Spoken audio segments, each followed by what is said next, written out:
After a back injury, the hardest part about getting back to heavy deadlifts isn't picking the bar up. It's that every cue you've been given for bracing tells you to squeeze your back as hard as you can and overarch your way through the lift. And that's setting you up for failure.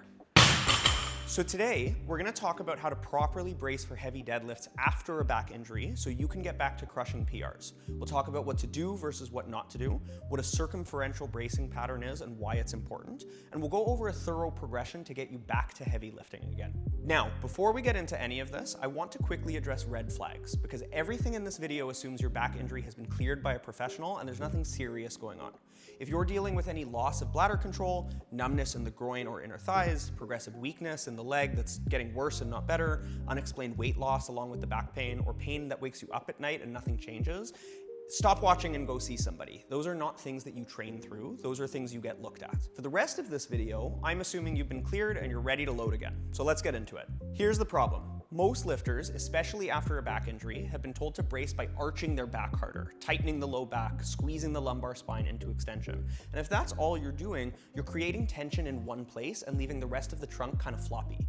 When I overarch like this, I feel tight, but I'm only tight in my lower back. My abs are off, my pelvic floor is off, my diaphragm is pushing up instead of down.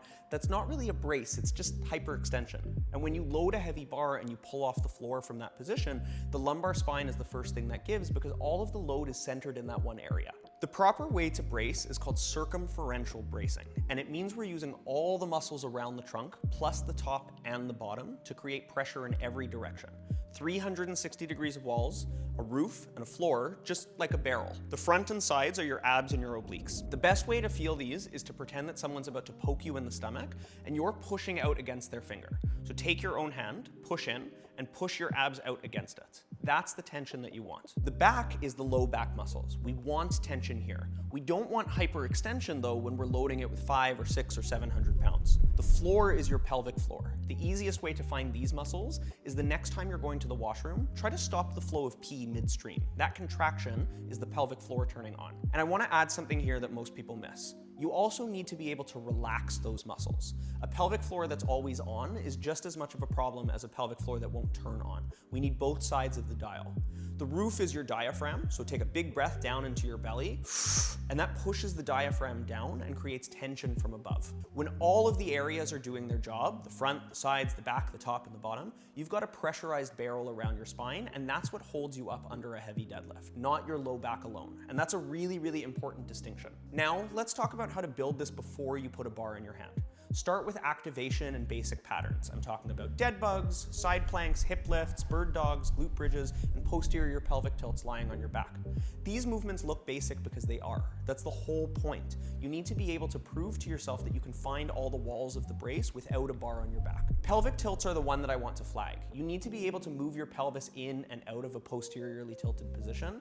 Most injured lifters get stuck in anterior pelvic tilts and they can't let go of that tension.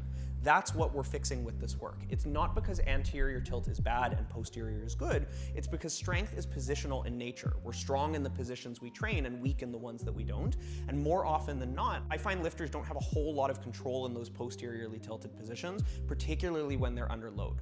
Once you've got the activation down, we progress to loaded patterns with a reduced range of motion. Tripod rows, Palloff presses and walks, lighter weight dumbbell RDLs, single leg RDLs, or B-stance RDLs are where I like to start. From there, we add range of motion, we eventually add speed, we start pulling from the blocks, then from the floor, and the whole time the job is the same. Circumferential brace, tension through all of the areas, no overarching. Now, as we get back to deadlifts from the floor, here's where I'm a bit biased, and I'll tell you why. When someone is coming back from a back injury, I default to a clean style deadlift setup instead of a powerlifting style deadlift, at least to start things off. In a clean style deadlift, the hips sit lower, the chest sits taller, the torso is more upright, and the quads do more of the work off the floor. I'm an Olympic weightlifter by background, so this is my bias, but there's a reason it matters here. When the torso is more upright, the shear forces on the low back are lower off the floor. The lift feels more like a leg drive and less like a back lift. Additionally, we get more of the load being dispersed to the front of the body because the quads are doing the work, rather than the back side of the body doing all of the work. More muscles are involved, which contributes to a stronger and more stable system off the ground. For a back-injured lifter who's rebuilding confidence, that's a better starting point in my opinion. In a powerlifting style deadlift, the hips sit higher, the torso is more horizontal, and the posterior chain, glutes, hamstrings, back, does most of the work. It's a more efficient pull at heavy weights, but the demand on the low back off the floor is higher. If you're a powerlifter, you'll come back to this setup eventually, but I'd rather you rebuild the pattern in a position that's more forgiving first and then transition back.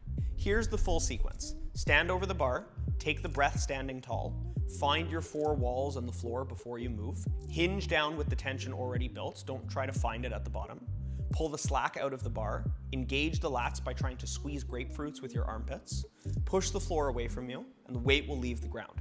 At the top, stand tall, don't lean back. We don't want to ram our spines into hyperextension at the top of the lift. If you're doing reps, reset yourself and your breath between reps, at least until you get comfortable with this bracing pattern.